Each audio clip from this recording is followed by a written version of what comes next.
So I wanted to thank everyone for joining us today. Extremely happy to introduce our guest speaker for today. He is, many of you know him actually because he spent a good, 10 years-ish at Columbia as a PhD student and worked with many of us here. And then went on to a position in Taiwan at the 国立政治大学, right, the National 政治 University, as an assistant professor, and he has since returned from being overseas and is now a policy analyst in the Security and Foreign Affairs with the U.S. and China Economic and Security Review Commission. He's also been, while moving into policy work, has also recently published, he continues with his scholarship, and he's also recently published a book that he's going to speak on today that he started here at Columbia that I know well. This is a great project. I remember actually the first seminar where you started exploring this project. That was probably over 10 years ago, 12 years ago. In any case, but it has evolved to a book. So I'm really happy myself to kind of learn about the book itself. The book is titled The Adoption Plan, China and the Remaking of Global Humanitarianism. And let's welcome Jack Neubauer.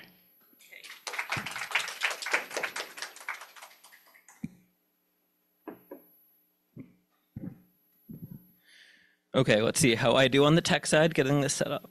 Share, PowerPoint slideshow.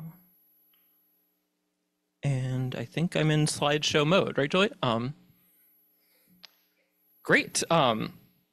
So thank you so much to the Weatherhead East Asian Institute and Julie for organizing and hosting today's event. And I also want to thank Eugenia both for moderating today's talk and supporting me in this project over so many years. As Eugenia mentioned, this book, the seeds of this book began as a seminar paper in a research seminar with Eugenia back in, I think it was 2013, a long time ago. And certainly without Eugenia's tireless support over so many years, it would never have evolved into a book. So the adoption plan tells the story of how the cause of saving the children in China ignited a new global humanitarian imagination and precipitated an intense transnational struggle to control the vast quantities of aid that flowed into China on these children's behalf. That's right, quick. Looks great. So along with the rising sort of popularity of global history more generally over the past 20-ish years, the history of humanitarianism has really emerged. Am I doing everything right tech-wise? Okay, great. Amazing. Thank you so much. So alongside the rise of global history as sort of a popular field, the history of humanitarianism has really emerged as a pretty important and popular subfield in historical research. I think scholars have been particularly interested in this question of the relationship between humanitarianism and imperialism. As Western empires spread across the world, they embrace sort of this ideology of colonial benevolence, in which they at least said that they were going to engage in humanitarian projects like building orphanages, schools, and hospitals in their far-flung colonies. And so, as a lot of critical scholars have pointed out, humanitarian projects, in a sense, provided moral cover for imperialist exploitation by making vulnerable populations in places like Asia and Africa dependent upon imperialist largesse. And the handful of studies that have specifically looked at these case studies of international adoption or child sponsorship, I think make a version of this argument, often arguing that in the case of, say, international adoption and child sponsorship in 20th century East Asia, that they emerged as tools of US Cold War foreign policy by making the United States' expansive military and economic presence in East Asia appear benevolent and naturalized. Methodologically, most of these studies rely on the Western language archives of international humanitarian organizations, and because of that are sort of necessarily limited to analyzing the ideological, economic, or geopolitical motives sort of shaping the rise of these humanitarian projects. But historians have paid a lot less attention to the perspectives of the recipients of humanitarian aid in the non-Western world. And as a result, I think this body of scholarship as a whole tends to reinforce this perspective that only the sort of motives of the would-be rescuers matter. A hard time moving forward. Let's see if I can. There we go. So instead, the adoption plan asks a different question. It asks, how might the history of humanitarianism look differently if told from the perspective of the recipients of aid in China? And in particular, I think when we use Chinese archives and look down at the recipient's perspective, a sort of bottom-up approach to global humanitarianism, we learn quite a lot about three sort of key transformations in the overall global history of humanitarianism. One, I think we get a new perspective on the globalization of humanitarianism, one that sees humanitarianism not just as an expansion of pre-existing colonial practices, but shows how China's semi-colonial status and the role of the global Chinese diaspora really helped create a new theory and practice of global humanitarianism. And one that also sheds light on the personalization of humanitarianism by showing how these China-based organizations cultivated personal ties between foreign donors and Chinese children as a strategy for attracting aid in this newly competitive global marketplace for humanitarian resources and attention. And finally, I think it reveals something new about the politics of humanitarian aid and really challenges the conventional narrative that humanitarian aid served as a vector of imperialism or of Western influence, to instead show that it was actually often the recipients of aid in China who were best able to control both its practical and its political uses for their own projects. So what I want to do in this talk today is try to sketch out the sort of alternative history of global humanitarianism, and do so through the stories of four individual Chinese children. We'll talk about the birth of global humanitarianism, global humanitarianism's intimate turn, the rise and fall of revolutionary humanitarianism, and finally, humanitarianism in the Cold War, through the perspectives and the sources produced by these four children. So we'll start with the birth of global humanitarianism and the story of a boy named Kuo Hua. So Kuo Hua was born on Hainan Island in South China in 1934. After Japan invaded Hainan Island, along with his two older brothers, he fled north and eventually ended up in an orphanage about 140 kilometers north of Guangzhou Bay, operated by a Chinese organization called the National Association for Refugee Children, the largest child welfare organization in wartime China, headed by the First Lady of Nationalist China, Madam Chiang Kai-shek. How do I know this? I know this because it's contained in a letter, this letter that you see in front of you, that Kuo Hua wrote to a woman named Hilda in Auckland, New Zealand in January 1941. Now, if you're doing the math, Kuo Hua was about 6 years old at the time, so even though this letter is written in first person as Kuo Hua, he did not actually write this one, and actually as it kind of earnestly admits at the end of the letter, one of his older brothers who was in the same orphanage helped him write out this letter to Hilda. So Hilda, for her part, had agreed to sponsor Kuo Hua through something called the Adoption Plan for International Child Sponsorship. And a little bit earlier, Hilda had actually first written to Kuo Hua this letter that you see here, where she asks him to call her Auntie Hilda and says she's adopted you through the sponsorship program run by Madam Chiang Kai-shek, acknowledges that she's received a photograph of Kuo Hua, and says that she would just like to take him in his arms and give him a big hug. So I think there's a lot to unpack here, right? About sponsorship, about translation, about letter writing, and about war. But before we get to all that, and I promise we'll get to all of that, I want to step back and ask the question of how it came to be that a woman like Hilda in New Zealand was sending humanitarian aid to a child like Kuo Hua in China. Because I think the answer to that question requires unpacking this new form of global humanitarian aid campaign that had taken shape around the cause of saving Chinese children over the past 100 years.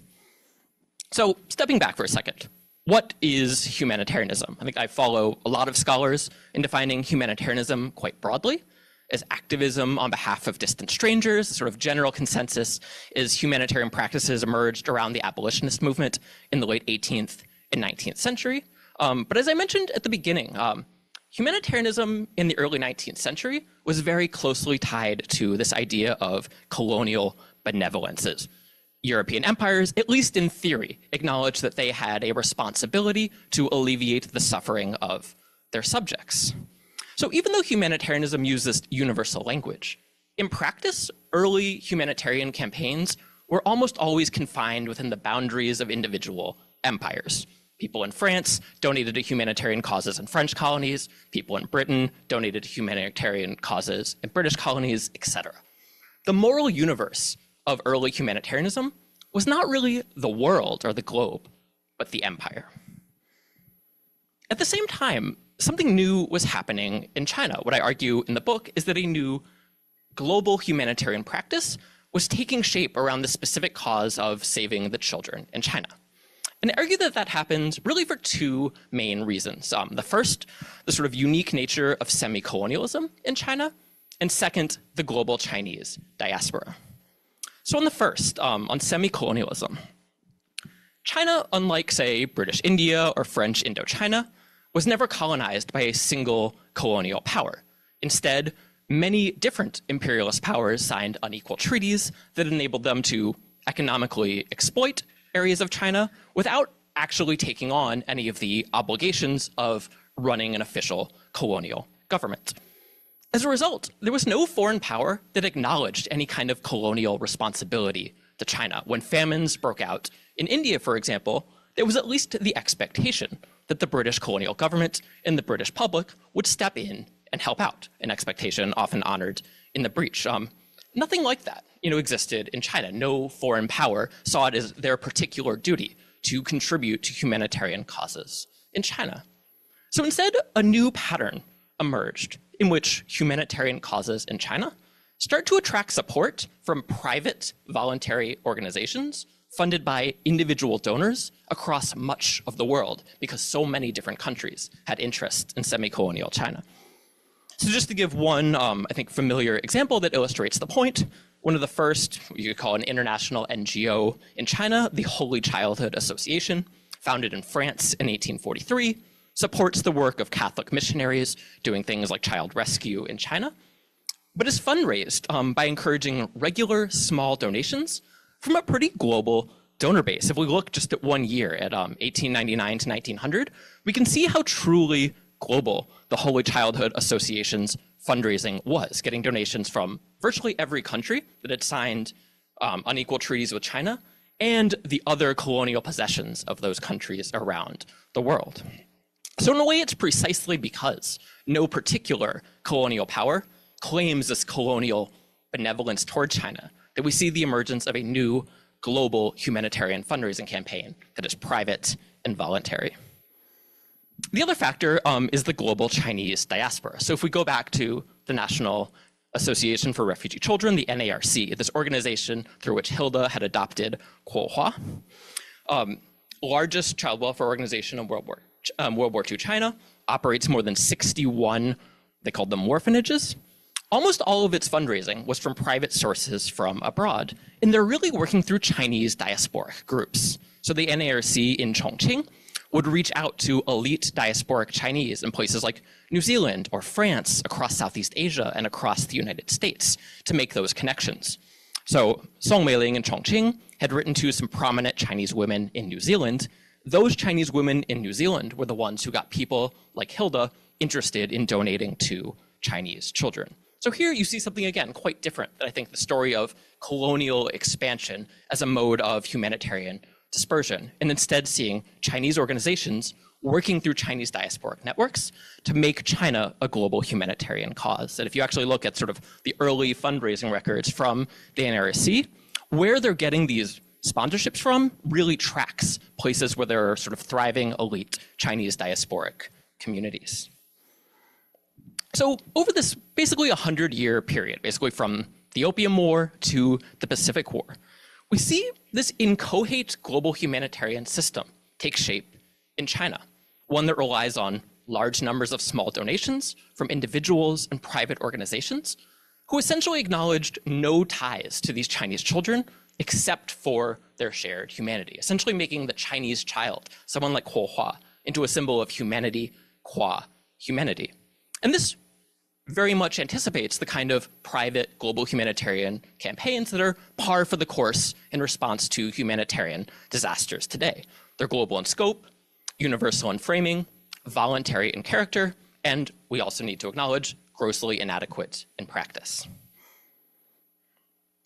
But the globalization of humanitarian aid also causes this kind of problem that I call the everyone, everywhere, all at once problem, right? Essentially, if suffering people everywhere on Earth are equally worthy of sympathy and help, then how is a would-be humanitarian, how is someone like Hilda supposed to decide where specifically to give her limited resources, right? The amount of suffering in the world is just too great, and you can't help everyone, everywhere, all at once.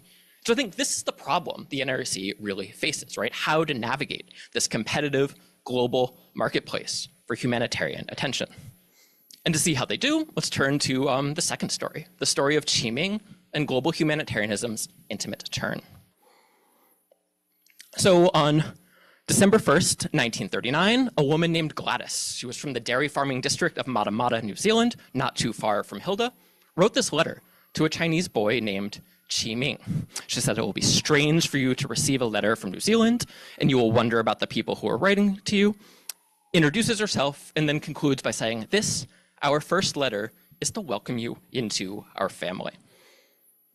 So, like Hilda, Gladys had sponsored Chinese child Qiming through what eventually became known as the Adoption Plan for International Child Sponsorship. This was the most popular fundraising method that the NARC was using in China, in which foreign sponsors would pay for children to live in local orphanages, build these personal relationships, the exchange of letters, translated letters, gifts, and photographs, and then also use the sort of metaphor of adoption and these familial terms of address. This remains, although without the adoption metaphor, child sponsorship remains probably the most successful private humanitarian fundraising strategy across the world today. I like Gladys's letter because I think it's pretty self-aware in acknowledging how strange it must be, right, for Qiming to get this letter from a woman whom he doesn't know and clearly knows little about him and yet claims to be his foster mother. And she wasn't wrong. If we look back at Kuo Hua's letter that his brother helped him write, he told Hilda, when I was playing most happily, a child came in from outside carrying the letter and the lovely picture you gave me. And at first, I simply could not understand what was really going on, really acknowledging that confusion. Nevertheless, at least in some cases, both sponsors and Chinese children really tried to make meaningful epistolary relationships work. Gladys concludes her letter by saying, now we think of you as our foster son and send you our love as we would if you were our son indeed. You know, was thinking much about you and eagerly await news. And Kuo Hua, who was initially confused, concludes by saying, after his friends explained what was really happening, he found out that you have already adopted me as your foster son. This made me very delighted. So I think the adoption plan really became one of the sort of key emblems of this broader intimate turn in global humanitarian practice that used new transportation and communication technologies to build these effective and material ties, right, between the givers of aid and the receivers of aid across geographic, but also cultural and linguistic and racial boundaries. In a sense, I would argue that child sponsorship has been so successful as a fundraising strategy because it solves the everyone, everywhere, all at once problem, right? Child sponsorship, this idea that you have a personal obligation to an individual child, gave people like Gladys a reason to donate and keep donating to this one child in China, despite the potentially infinite number of worthy causes competing for her attention. But this is easier said than done, right? How do you actually logistically follow through on this promise to build meaningful relationships across national and linguistic lines?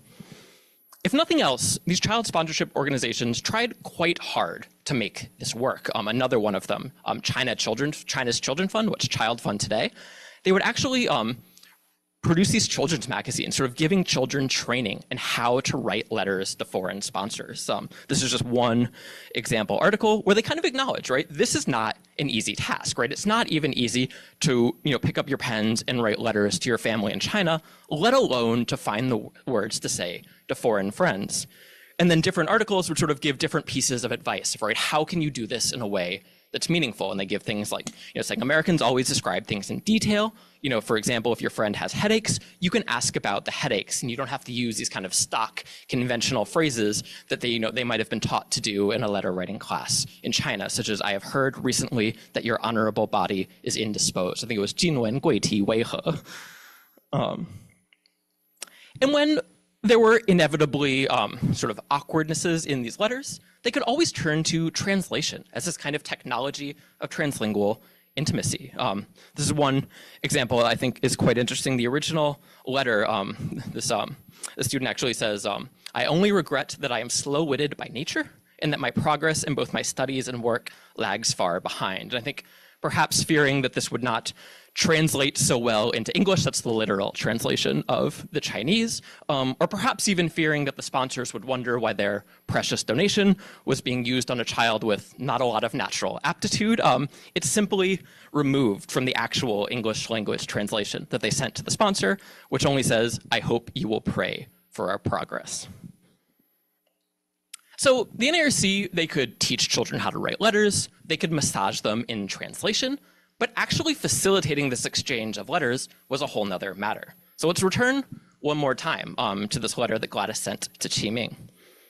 It turns out he never actually received it. A few months later, in April 1940, Gladys received a letter back from the NARC in Chongqing saying, we received your letter, but Qi Ming has already been reunited with his family, and so we're going to hold your letter and we want to give it to this other boy, Chen Shi, who's 13. Sounds nice. This was not, in fact, true. Gladys' letter was actually received in Chongqing. It was translated into Chinese, and it was sent to the orphanage where Qi Ming resided. But in fact, the superintendent of that orphanage wrote back to say, is that child fled the orphanage back in October 1939, and we don't know where he went. We can't give you his letter. But instead of telling the uncomfortable truth that children were often running away from these poorly staffed orphanages in a chaotic time of war, they instead made up the white lie that he had been reunited with his family. And in fact, so Gladys agreed, and in fact, they actually did eventually, almost a year and a half later, send Gladys back a letter from her new adopted child, Chen Shi. As far as I can tell, the NARC always did ask permission to change out children, but this idea of Chinese children being interchangeable, I think, sort of reveals some of the problems, right, that were emerging from trying to use intimacy as a mode of humanitarian fundraising. There's another case I found in the archives in China where a letter from a woman named Alice to her original sponsored child, Cheng Guangfu. You can see that they just crossed out the name in the Chinese translation and wrote in beside it the name of her new adopted child, Yang Xueren. So why even continue with this, right? If the logistics are so hard, why is the NARC even trying to get these letters back to begin with? One was its fundraising power. They found people were way more likely to donate. But the other is political. The NARC, affiliated with Song Meiling and the Chinese Nationalist Party, really saw this as a powerful tool for building sympathy for China in its struggle against Japan during World War II, and for promoting the heroism of the Nationalist Party through these letters, and hoping that these donors, particularly before Pearl Harbor, would in turn agitate for their governments to support China more forcefully. And so I think the NARC might have actually been the first organization to really appreciate how the personalization of humanitarian aid transformed its political possibilities. But they would not be the last. In fact, it was the Chinese communists around the revolution of 1949 who I think really fully came to appreciate the political possibilities of this new form of global humanitarianism. So for that story, let's turn to Qin Chuan and the rise of revolutionary humanitarianism.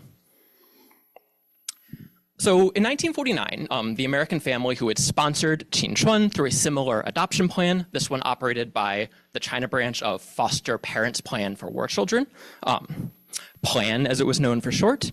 They received this case file about Qinchuan, and they would have learned that he was living in the Chenyun school, and under the care of this responsible person, one Si Qianqiao. That name probably did not mean anything, right, to the American foster parents of Qinchuan. But in fact, his caretaker was none other than Shi Jianqiao, the famous female assassin who had assassinated the warlord Sun Chunfang back in 1935. And after she was released from prison, sort of became interested in patriotic fundraising campaigns during the war and fell in with this group of left-wing activists, someone that many people in the field are familiar with thanks to the pioneering work of Eugenia. And the Plan China branch was well aware of who Shi Jianqiao was, and they actually openly celebrated their connection to Shi Jianqiao in their Chinese language publicity materials. They published this poem saying, "Learn from Big Sister Shi," that actually encouraged children to emulate her spirit of fighting against feudal reactionaries, although they didn't explicitly tell children to go out and assassinate warlords. So in a lot of ways, this is a unique case, right? As far as I know, this was the only case of an orphanage funded by the adoption plan that was operated by an infamous assassin. But in other ways, it was pretty, I think, emblematic of the ways that around the time of the Chinese Communist Revolution, the communists tried to take the adoption plan and transform it into this new mode of revolutionary humanitarianism. And at the center of this is the Plan China branch. Plan was a pretty left-leaning, secular international humanitarian organization. Its roots are actually in the Spanish Civil War and the sort of anti-fascist United Front progressive politics. In the 40s, they move into China and fall in with these sort of same progressive circles. They partner up with Song Qingling's China Welfare Fund, and they end up supporting 27 progressive child welfare institutions that have very close ties to the underground Chinese Communist Party, organizations like Shi Jianqiao's Chenyun School. But it's not just channeling money to progressive child welfare organizations. They also have this idea of transforming children into people's diplomats by having them write letters that basically explain how their lives have benefited from the Communist Revolution and how they suffered under the American allied nationalist reactionaries. And in their Chinese language sort of publicity, they're very explicit about the political aspects underlying this. They ask, how can we take the exchange of ordinary pleasantries and dull greetings and transform them into people's diplomacy and international propaganda? They suggest all these topics that children can write about, like the construction of New China or the glorious achievements of the People's Liberation Army, also all the evil things done by the nationalist reactionaries. But they're also very sensitive to the idea that these letters are only going to work, right, as people's diplomacy or political propaganda if they're actually rooted in affectionate ties between children and their sponsors, in this case, largely in the United States. They want this to create sentiment across national boundaries. They call it 国际间的情感, or what I sort of render more loosely as global intimacy. And so to do this, they actually really have to get in the weeds, right, of teaching children how to write these letters, right? They can't be too openly propagandistic. They need to be soft in tone, but firm in substance. 外软内硬.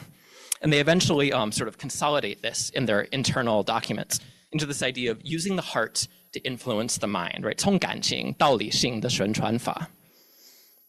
Some children are actually quite good at this. This is an example from a girl named In Ho, where she begins her letter saying, "It is too bad that we cannot open our mouths and speak to each other directly, but can only use this piece of white paper to say all that is in our hearts."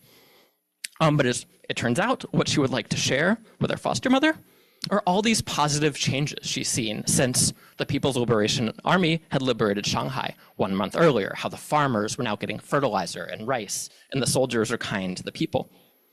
And she concludes by saying that the day before yesterday, the nationalists, right, the American allied nationalists had sent planes to come and drop bombs on the city. This is true. And she mentions that one of her classmates' homes was ruined in the bombing. So I don't know what you all think. I think as far as doing, writing letters that are soft in tone but firm in substance and using the heart to influence the mind, I think Yin Ho does pretty well. I think this is pretty impressive.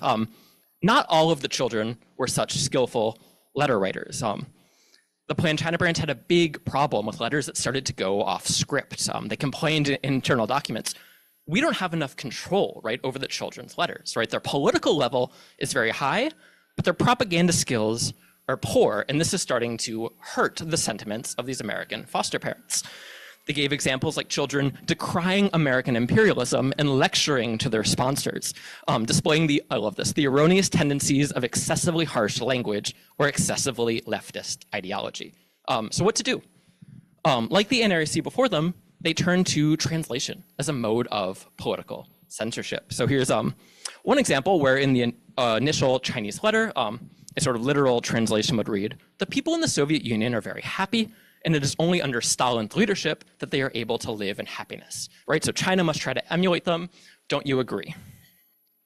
The corresponding section of the English language translation that was actually sent to this boy's foster parents tones it down a lot, right? It only says, "It is our belief that when the government is in the hands of the people are able to enjoy their happiness and peaceful living." So I think quite clear, and there's so many examples like this in the archives, that even though they wanted to make these letters a tool of diplomacy and propaganda, they were very worried about children taking it too far, right, and undermining the affective basis of this form of people's diplomacy.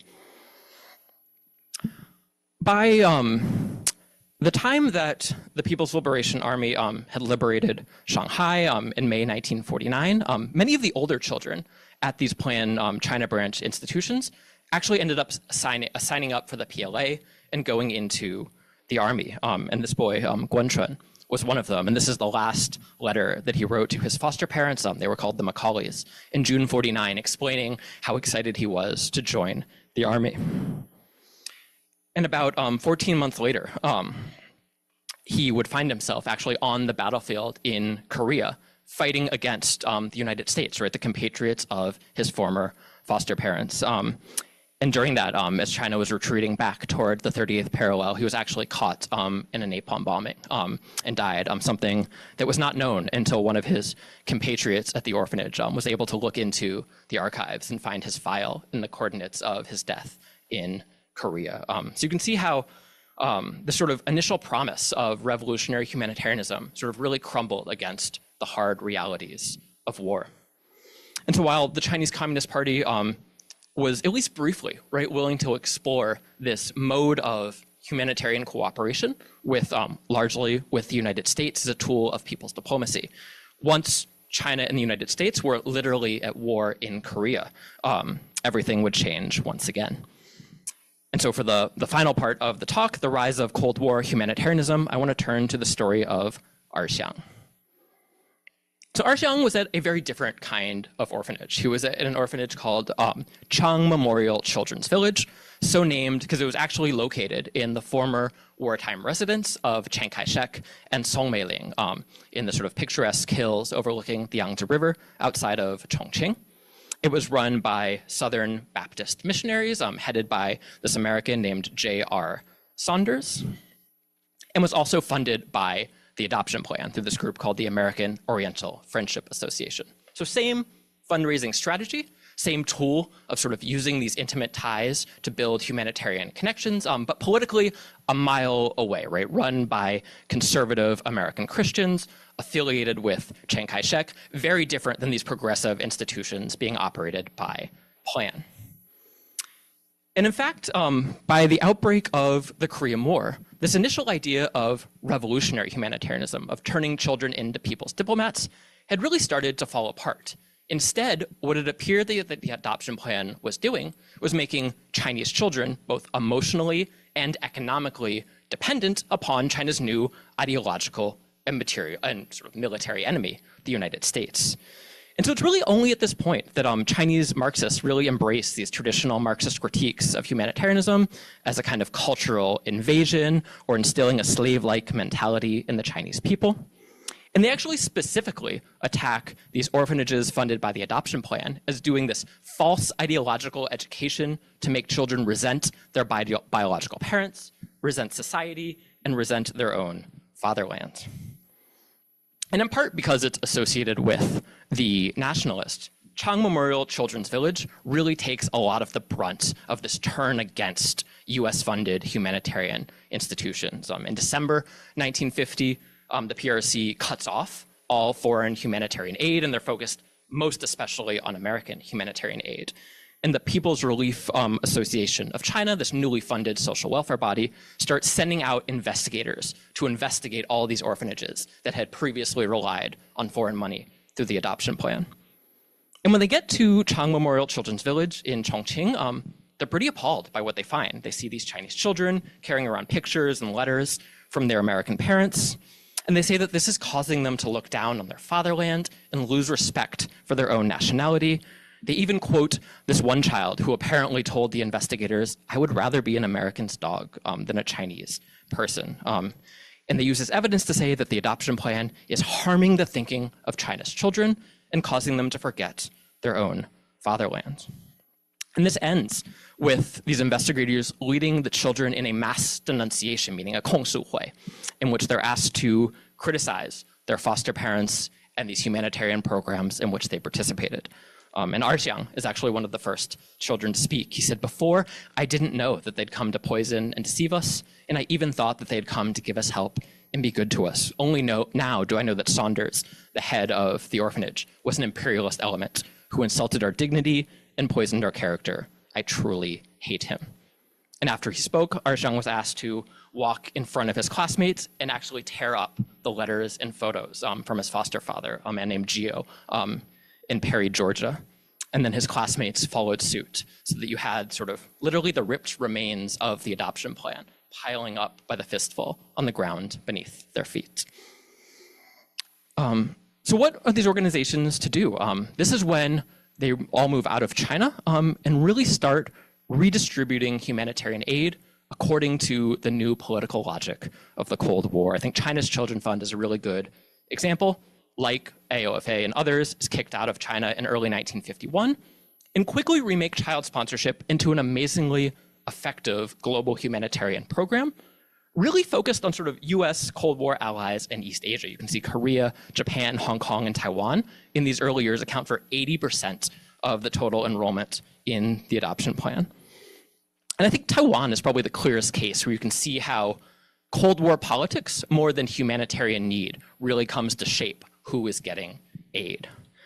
CCF really wanted to open 2 orphanages in Taiwan, but they had this problem in that, as their person on the ground in Taiwan said, we're in a place, they were in Taichung, that really doesn't need an orphanage, right? And they're saying it doesn't seem right to take children from good homes and put them in an institution just because they're orphans, if they're staying with families or relatives. So why, right? Why do this in Taiwan? I think this propaganda poster calling Taiwan the most anti-communistic spot in Asia makes the sort of underlying Cold War politics quite explicit. They say, Russia did not supply the rice in this child's bowl, nor did the communists in China. America supplied it. And it's also in these cases, particularly in Japan and Korea, where they start moving on from the adoption plan for international child sponsorship to legal international adoption. And although legal international adoption gets a lot of attention and a lot of controversy during the Cold War years and up to the present, it's really child sponsorship that becomes the most successful fundraising tool for private humanitarian aid around the world, first in East Asia and then in Africa and elsewhere, and remains so to this day.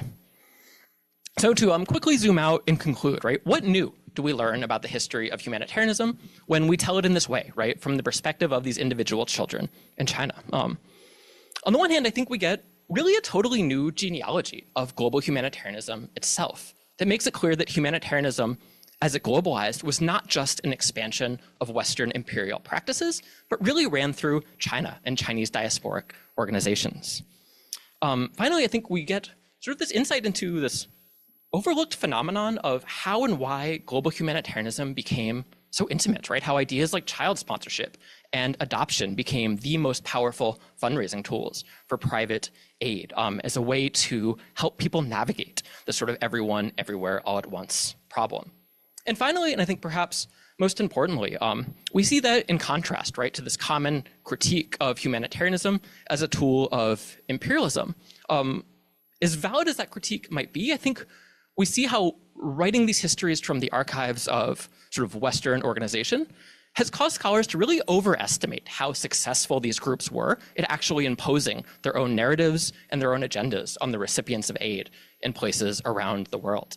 In fact, at least in the case of China, it was often the recipients of aid who were really able to shape its practical and political uses. I think children played key roles, right, as letter writers in shaping the meaning of this aid they received, even though their voices were so often silenced or spoken over. So I'll stop there. Thank you all very much, and I look forward to the Q&A.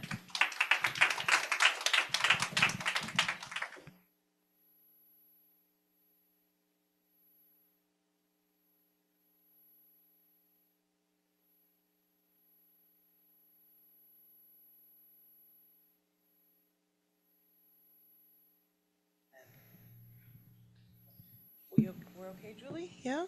Okay. Okay.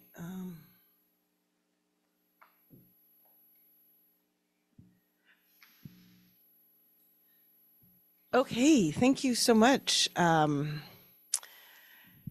don't we, okay, so obviously a very, very rich book. Also, it kind of remarkable. I've given book talks in the past, and it's very difficult to kind of reduce and a huge book into, such a succinct and clear presentation. And I thought that was really particularly effective way of doing so.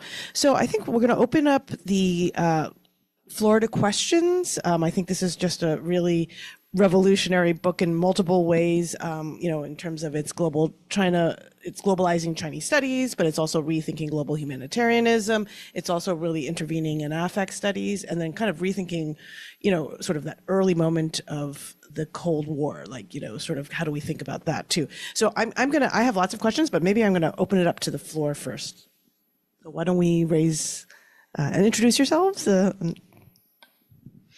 Hi, I'm Dan, and my question is sort of in the third part of your presentation when you were talking about the revolutionary purposes of global humanitarianism.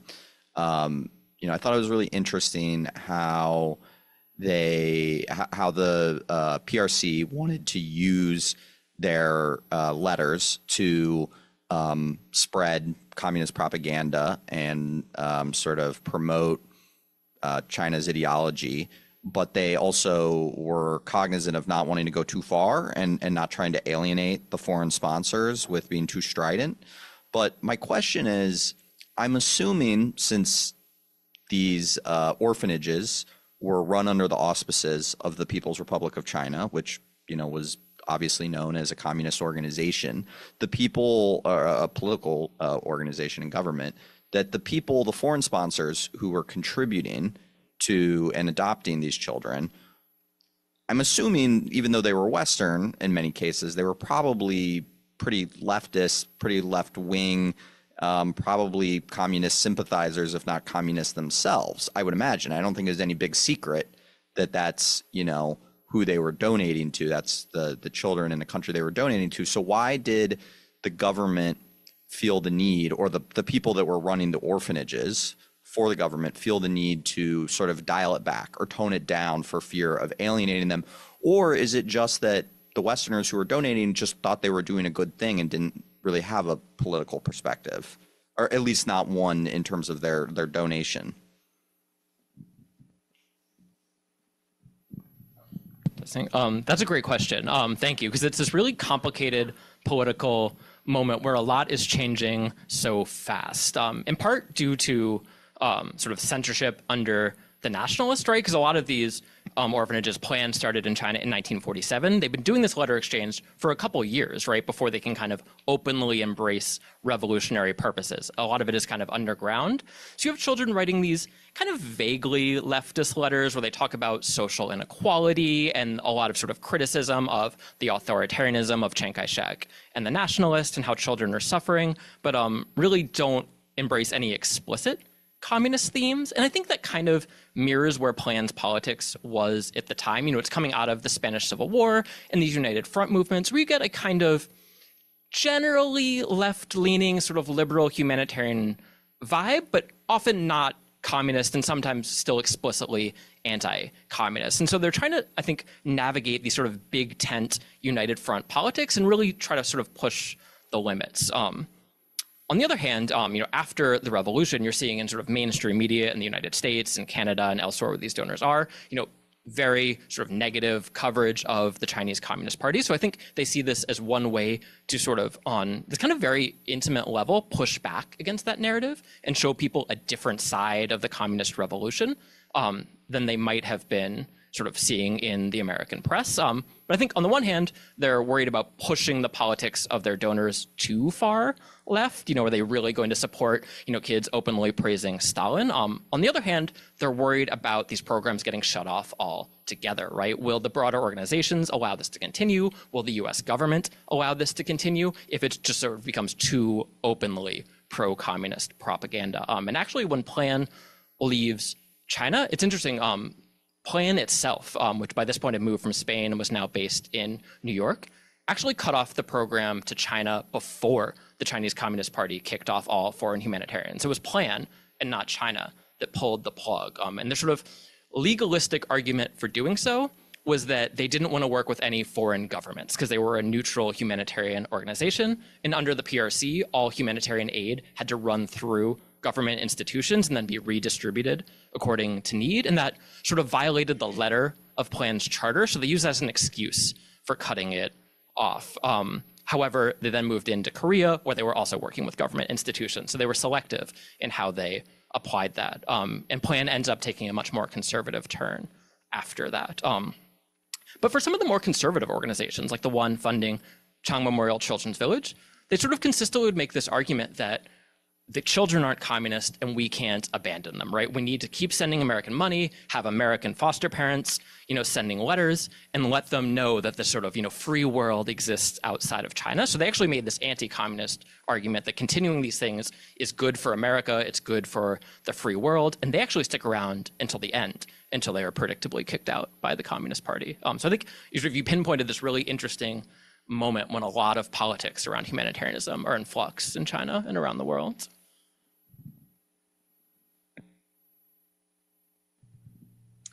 Thank you so much, Jack. That was so interesting, and I really learned a lot from the talk.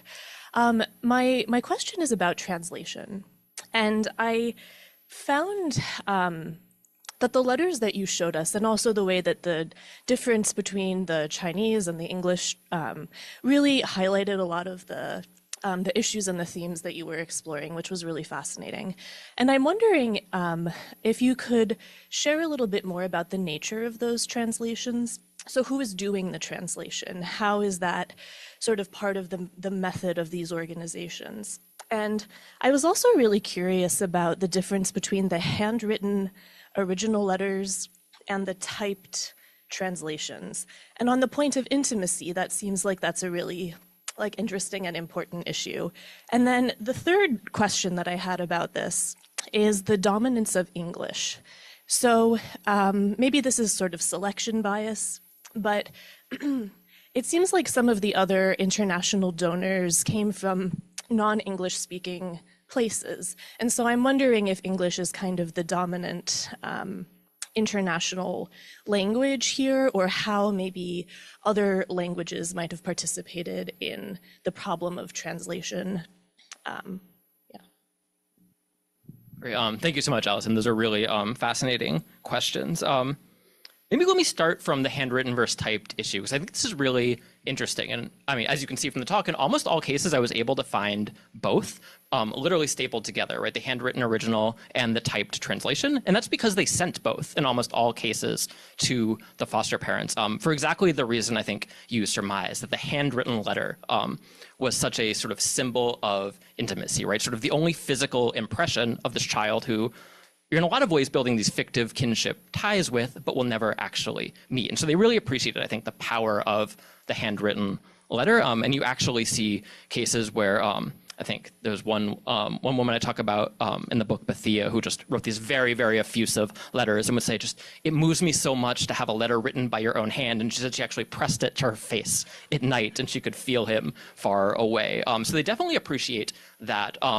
And then, and then I think the sort of explanation from these kind of colder typed letters. You could certainly see how even if you didn't know Chinese, maybe you have a friend who does, and you could get caught out in a mistranslation. I never saw any examples of that happening, but I'm very curious whether it would have.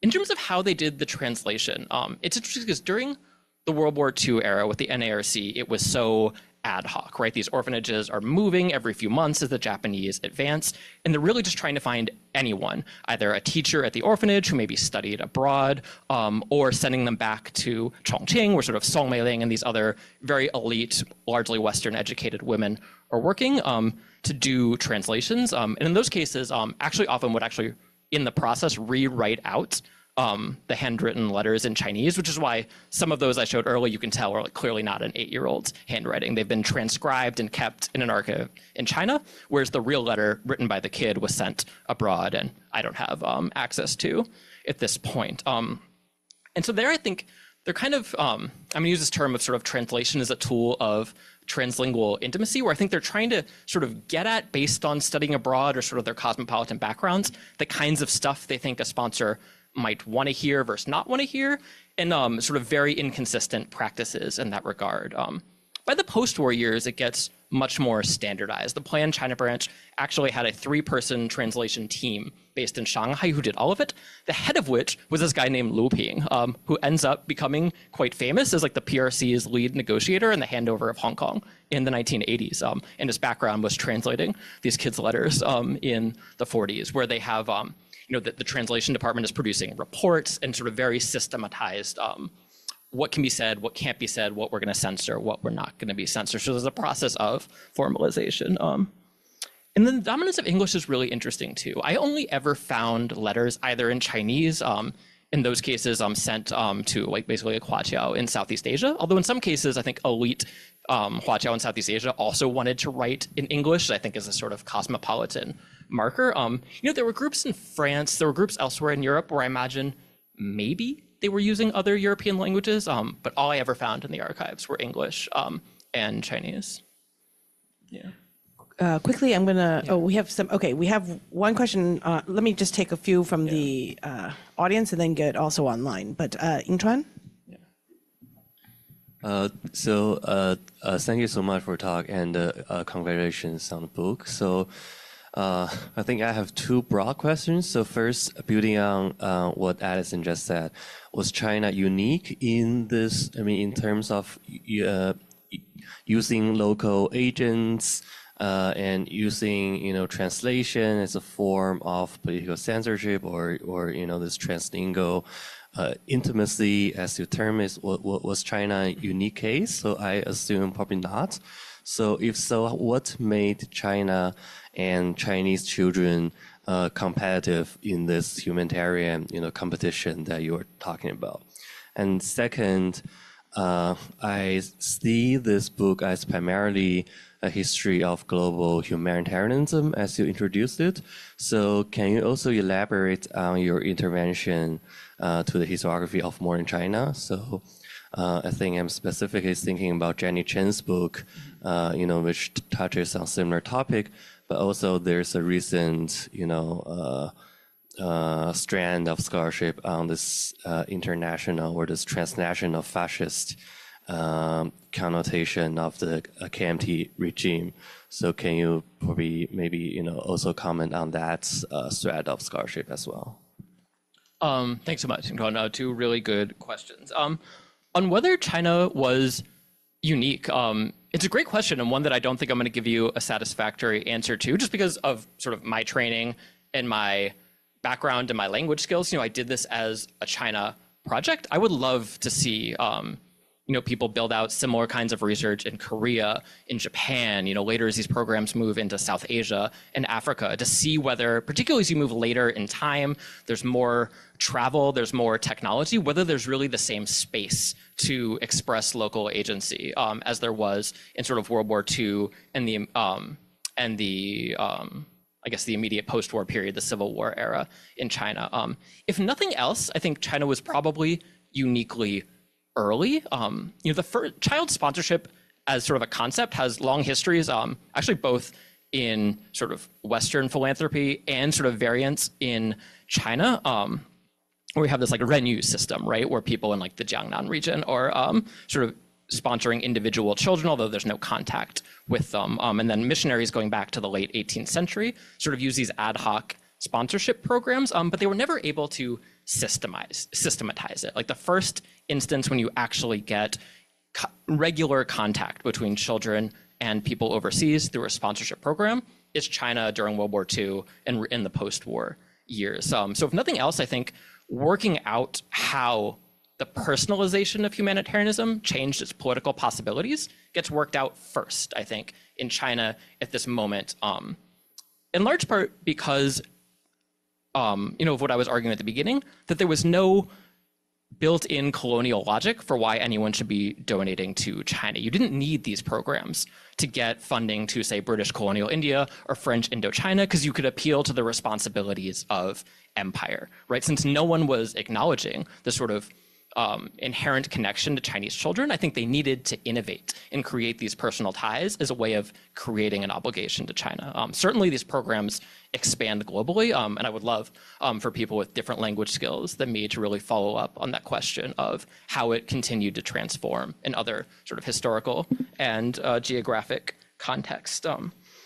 In terms of the interventions in modern Chinese history, it's a great question, because I think you're right. I think my sort of original purpose in doing this project was really to speak back to global history trends and these histories of humanitarianism that were being written essentially exclusively for Western archives, and to ask sort of at a very high level, if we really go deep into, a lot of this is Chinese municipal archive research, into Chinese archives and look at these programs from the other side, what new do we learn about global history? But I also think there's a lot to say in terms of modern Chinese history as well. One is the sort of rise of children as political actors and as transnational political actors. I think there's this kind of period that starts around World War II with children as people's diplomats and really continues through like the Little Red Guards and the Cultural Revolution, whereas this idea that children are sort of capable of acting out politically and representing China on the world stage, I think is quite interesting, and I think emerges out of these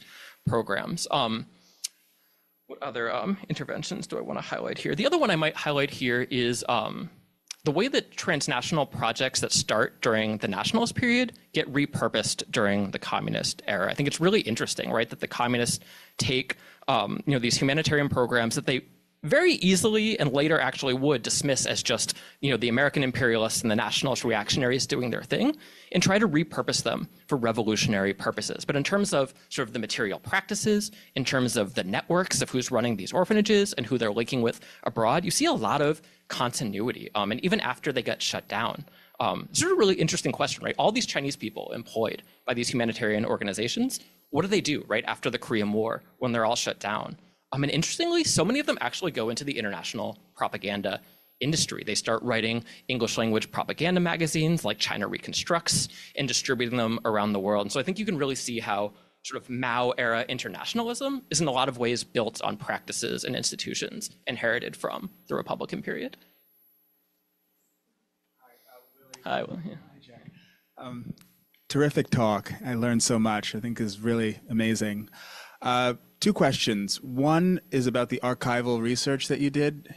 Just talk a little bit about that process of going into these municipal archives.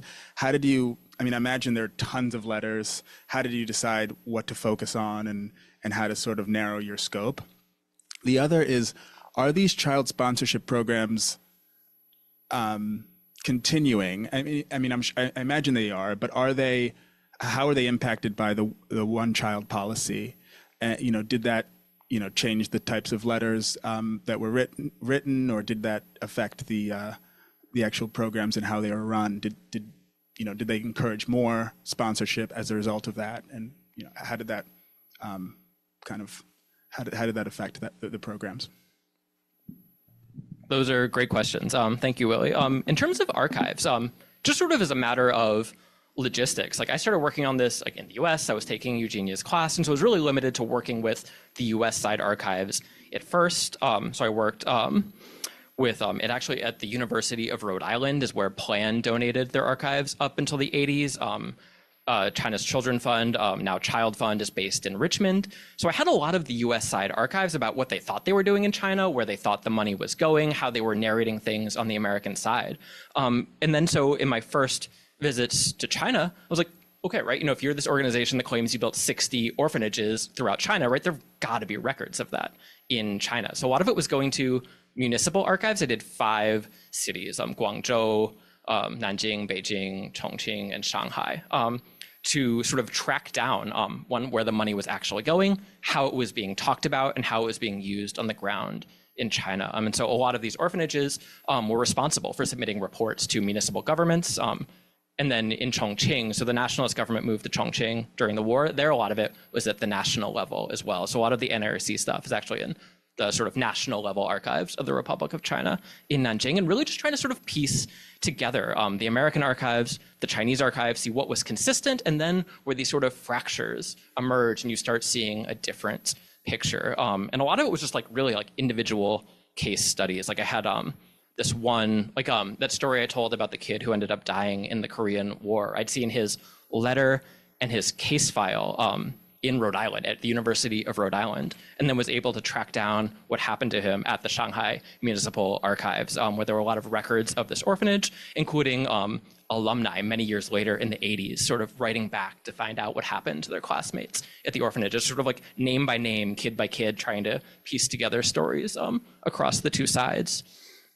And then in terms of the one-child policy, this is really interesting because I think, so these organizations leave China in 51-ish, they go to Korea, they go to Japan, they get really into legal international adoption, particularly Korea, Japan, and Vietnam, sort of initially targeting the mixed-race children of local women and foreign soldiers. But then the one-child policy, which, you know, as everyone knows well, creates this problem of sort of basically abandoned baby girls because their parents, you know, wanted, if they could only have one kid, in many cases, wanted a son. And so it's in response to that, these organizations actually turned back to China for the first time in about 40 years. But at this point, instead of doing child sponsorship, although there actually is some child sponsorship in China in the 90s and early 2000s, we're looking to legal international adoption as a solution to this problem. But interestingly, China also sort of sees this as an opportunity to do people's diplomacy. You know, the trips that, you know, families make when they go to adopt a kid in China were very highly stage managed. They were all based at this one hotel in Guangzhou, the White Swan Hotel. They would get a Barbie doll holding a Chinese baby. It's called Taking Home Barbie. They're like $300 on eBay. I've never had enough research funds to buy one. And then would later organize these homeland tours, right, to bring children and their adoptive parents back to China and sort of build these cultural connections. And there's all these groups. There's one in New York, Families with Children from China, who have very close ties to different parts of the Chinese state, promote Chinese culture. And from China's perspective, this is a way to sort of counter anti-China narratives in the American press. So I think from the donor's perspective, this is totally different, right? One is sending money in letters abroad. Another is literally bringing someone into your own home as a family member and a legal commitment. But I think from China's side, this idea that this was a way to sort of do people's diplomacy and international propaganda was something that, you know, has remained until the recent ban late last fall.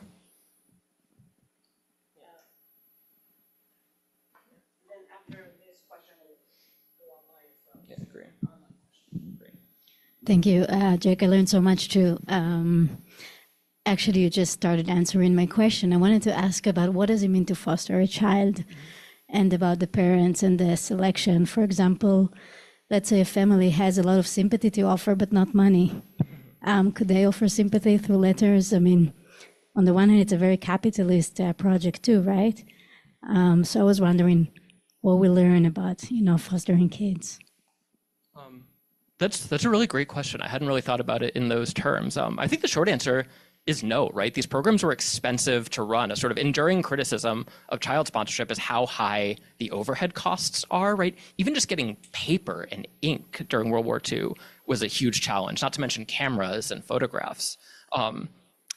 They kept it up because they couldn't do fundraising without it, right? If you weren't getting the photographs or the letters, people dropped out. But the overhead was so high that I don't think someone saying, you know, I want to exchange letters but won't donate would have worked. There were pen pal exchanges that were organized in the Civil War period, but they largely targeted sort of middle schools and elementary schools, so sort of more elite kids anyway, where there was a cultural exchange aspect, I think divorced from the humanitarian aspect. For these programs, I think the overhead was so high that really if like regular donations weren't coming in, they would be losing money on these programs.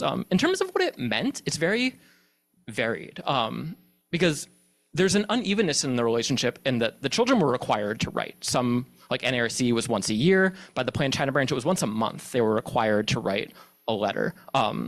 The Western donors can write or not write as they please. You had some who were sending like 5-6 letters a month sometimes, who were writing these very emotionally exuberant, sort of long letters, almost like they were offering like this correspondence course in everything one of their sort of biological children would know. And others who seem to never write, which there's some awkward cases in the archives where you have a kid writing like, this is the 5th letter I've written since the last time you've written me letters. You know, all my friends at the orphanage are getting letters back and I'm getting really depressed. And so it's very uneven, right? You know, to what extent, so I think like the promise of this intimate tie through fostering was what gave it the fundraising power. Children were obligated to participate. And I think on the donor side, you really see the whole range from, you know, they wrote a check and they kind of forget about it, to like really deep emotional investment. It also gets gendered in interesting ways.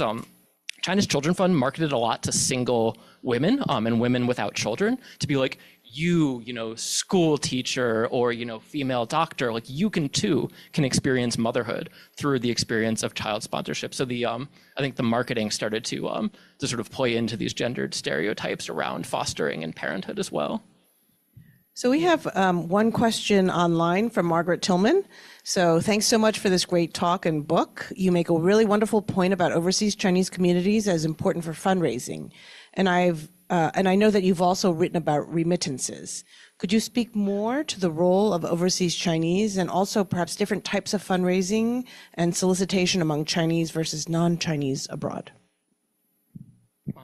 Thank you so much, Margaret, for tuning in. And that's a fantastic question, because I think there's a sort of a central relationship between remittances and humanitarian fundraising that comes out in World War II. So I think there's a lot of people know, you know, going back to like the late 19th century and the self-strengthening movement, you know, the Chinese state, beginning with the Qing, really saw Chinese abroad as a source of money for sort of modernizing projects or welfare projects, right? You've gone abroad, you've made some money, even if you're just an ordinary labor, right? Well, you send back money to help us modernize, to build roads and bridges and orphanages and hospitals, et cetera. This really gets pushed to the brink during World War II. I think there's a lot of celebration in China about how sort of overseas Chinese were so key to funding the war of resistance against Japan that they donated truly enormous sums, in some cases adding up to like 1/5 of the total government budget during the war.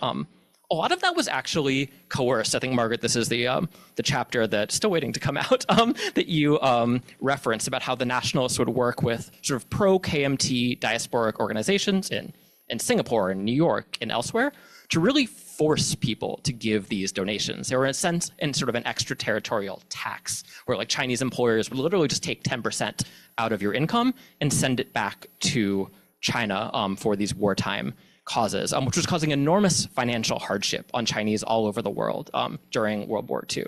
And so they're kind of pushed to the brink in terms of what the diaspora can actually support financially. And I think it's in this context where the KMT, really through Song Mei-ling and the NARC, reimagines the way that the diaspora can sort of help the motherland do fundraising, right? It's not just by sending money back directly. They get it, sort of, we're squeezing you for all you have already. It's going out into your local communities in sort of New Zealand or New York or wherever you are and getting sort of non-ethnically Chinese local people to donate instead. So they sort of, I think the diaspora shifts during World War II being from a direct source for remittances to another source of humanitarian fundraising. I think that's where a lot of these kind of adoption programs get innovated. There definitely is a difference. Like the NRC, in its fundraising in Southeast Asia, a lot of those numbers, like you're seeing so many people from Indonesia and Singapore and elsewhere, a lot of that are actually European sort of colonial populations that are being targeted in those places because mostly ethnic Chinese populations were remitting money through other means.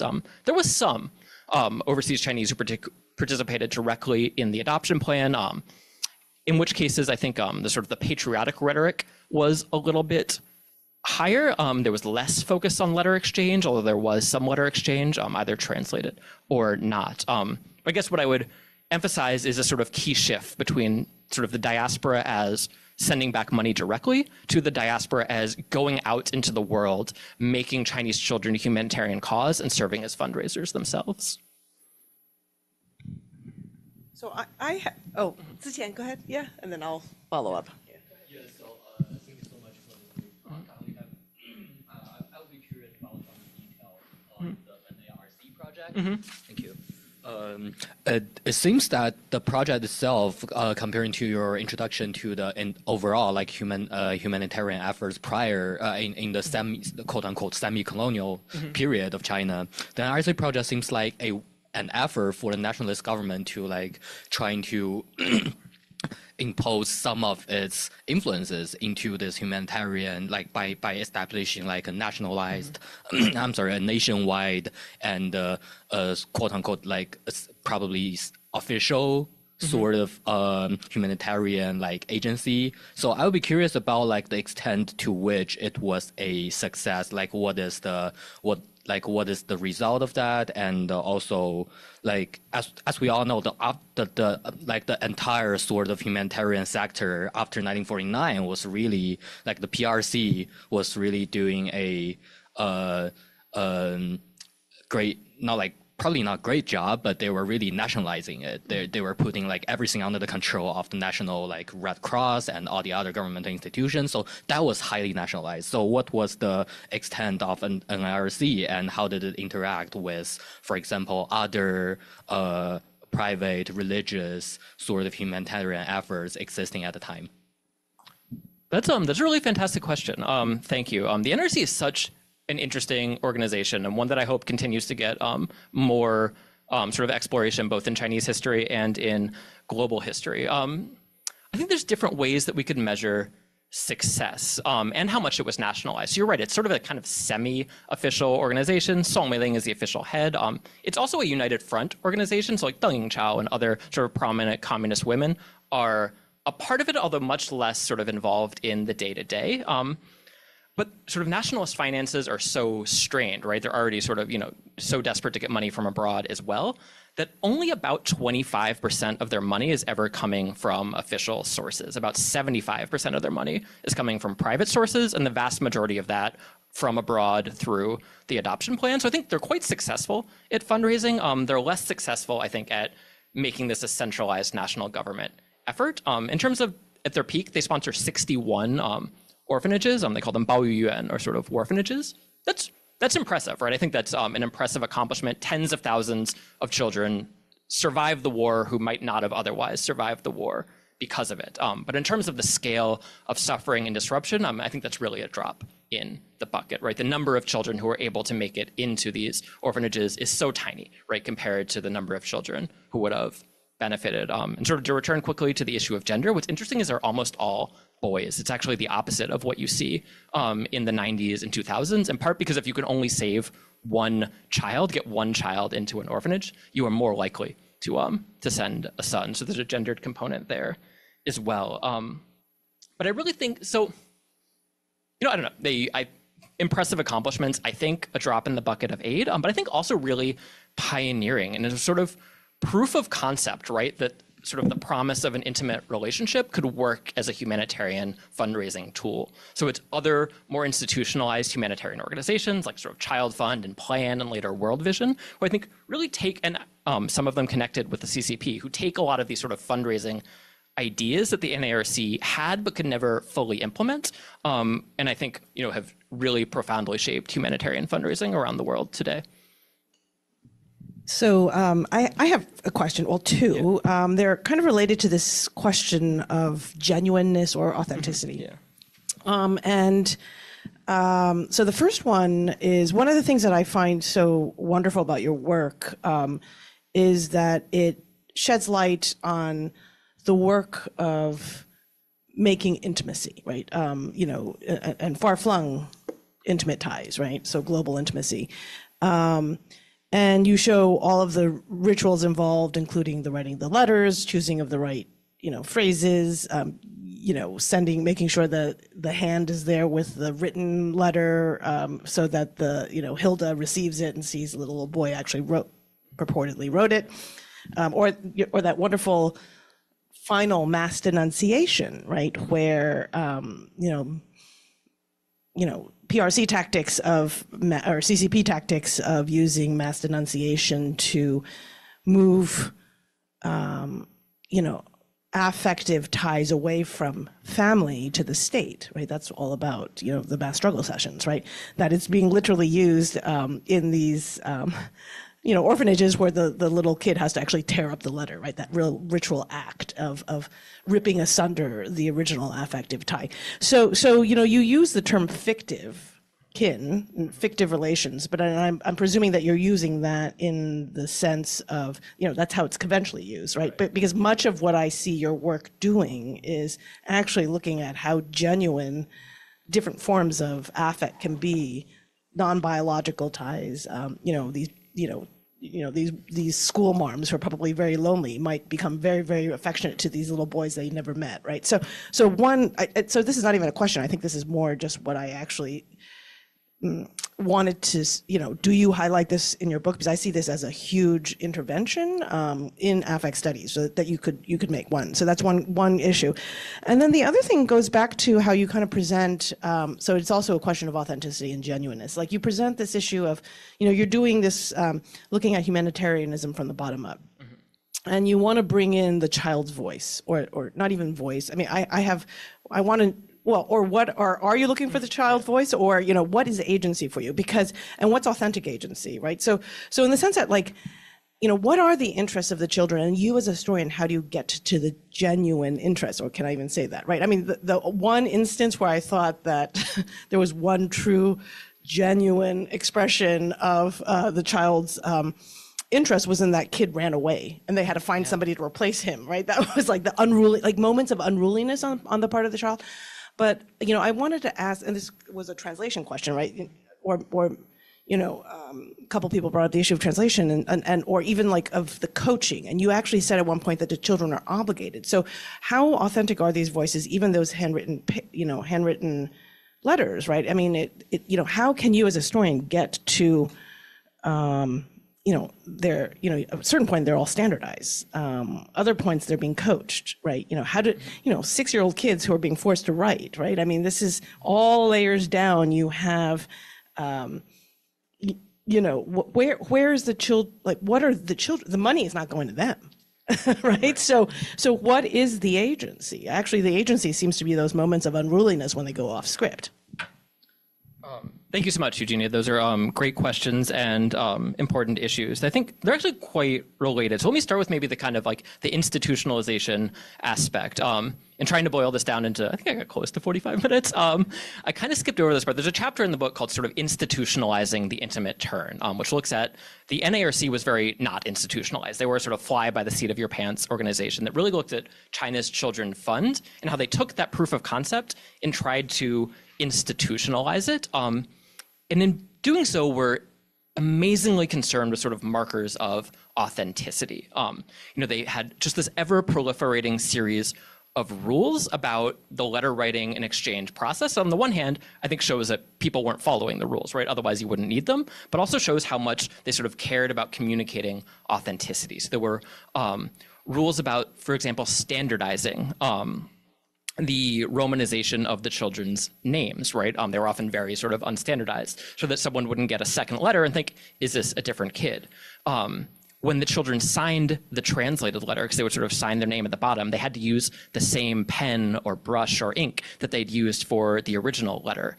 They did things like not dating the letters, because it often could take 6 months, 7 months, 8 months to get them actually, delivered to people. And so to not call attention to those temporal gaps, they forbid the kids from actually dating them. And then rules like one kid can't write out letters for multiple kids.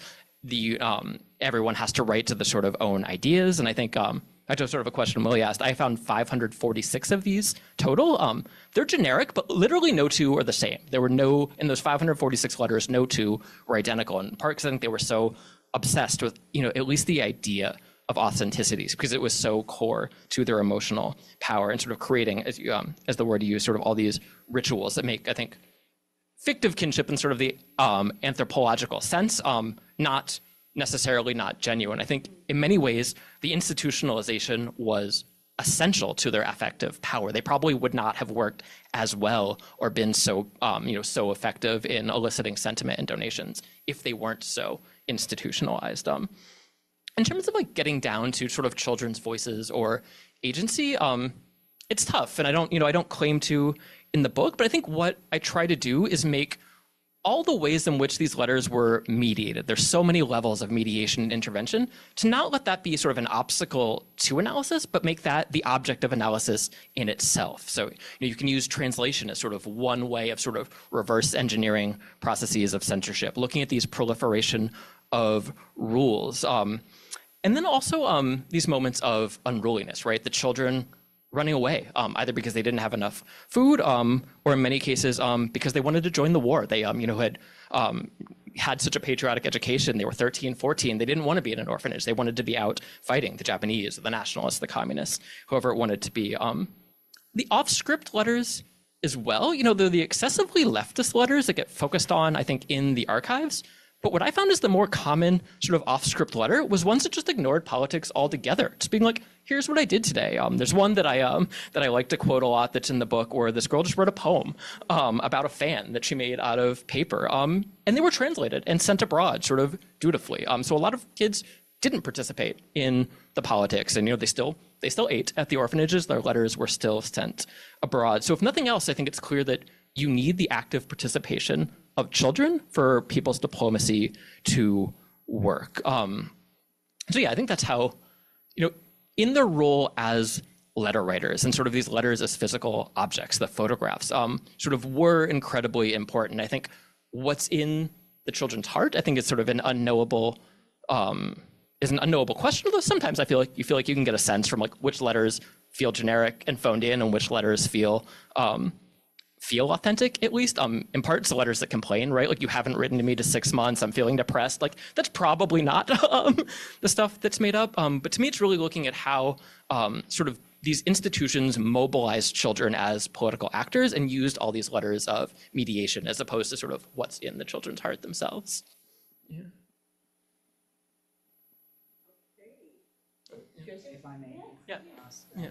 a question. So, well, thank you for the fascinating talk. I look forward to learning more about the history after this and by reading your book. You mentioned, how in the early 50s, some of these foreign-sponsored organizations just laughed through certain excuses others would take that, or at least the one that is in Chongqing, Right. Was basically like kicked out or terminated by the state.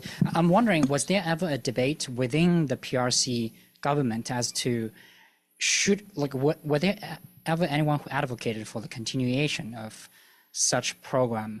I mean, I'm thinking about this one just because of the sheer number of children who might need help, and what the PRC government thinking about their own capacity to take care of these children if they had discontinued this. And secondly, I think conceptualizing these, even in the early 50s, were there people within the government thinking about these organizations as potential tools for either political or even financial purposes, because the PRC in the 50s and even in the 60s and the early 70s were really starved of foreign currency.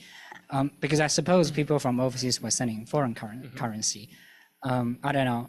I was just curious whether there were people who were advocating for the continuation of such institutions. Sure. That's such a smart question. Thank you.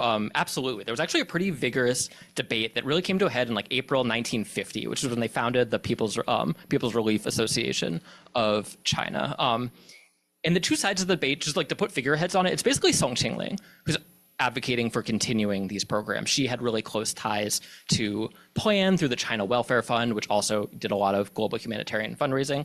And she's basically making the two arguments you laid out. One, we need the money, right? There's a drought in 1949. There's all of these children who are in orphanages. There's also widows and schools and all these other kinds of programs funded by foreign aid. And she's like, are we really going to have the first year or two of our governance to be all these people let out on the streets because we're cutting off the money suddenly?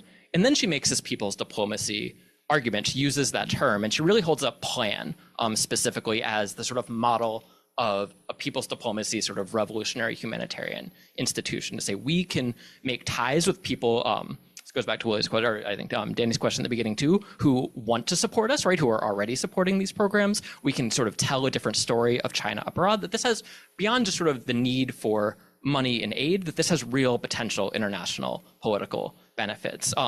The other side of that, there's a few people, Dong Bi was probably the most skeptical in April 1950 of saying, no, like more orthodox sort of Marxist, this is imperialist, even if they have good intentions, this is making us dependent on American largesse, right? We've got to cut these off, take over the orphanages at the state level, and sort of create independence in terms of social welfare. Temporarily, Song Qingling wins that debate. She wins over Zhou Enlai, and the Planned China branch gets permission to continue. China Welfare Fund gets permission to continue. In a way, the debate gets overtaken by events with the Korean War. So in December 1950, it's actually the U.S. who moves first in freezing all sort of like Chinese assets in American banks as sort of a wartime measure. And then Zhou Enlai and the communists respond by freezing American assets in Chinese banks, which immediately cuts off, right, the source of funding. So the money's not there to begin with. And so once that happens, sort of Song Qingling's side kind of loses out. And then they start sort of re-narrating this ideologically as embracing this as like, Wenhua Di Guo Zhuyi, it's, cultural imperialism, it's all of these things. But in a way, the choice was made for them by the Korean War and the freezing of assets. And so I think, who knows in an alternative history without the Korean War. I think one way or another, these programs were going to get cut off. But that sort of lively debate in which I think the continuing humanitarianism side was really winning, sort of just gets subsumed by the Korean War and made a moot point. And then Song Qingling kind of rebrands herself in a sort of internationalism divorced from humanitarianism. Yeah, great question. Okay, I think we're at the end of our time, and let's give Jack.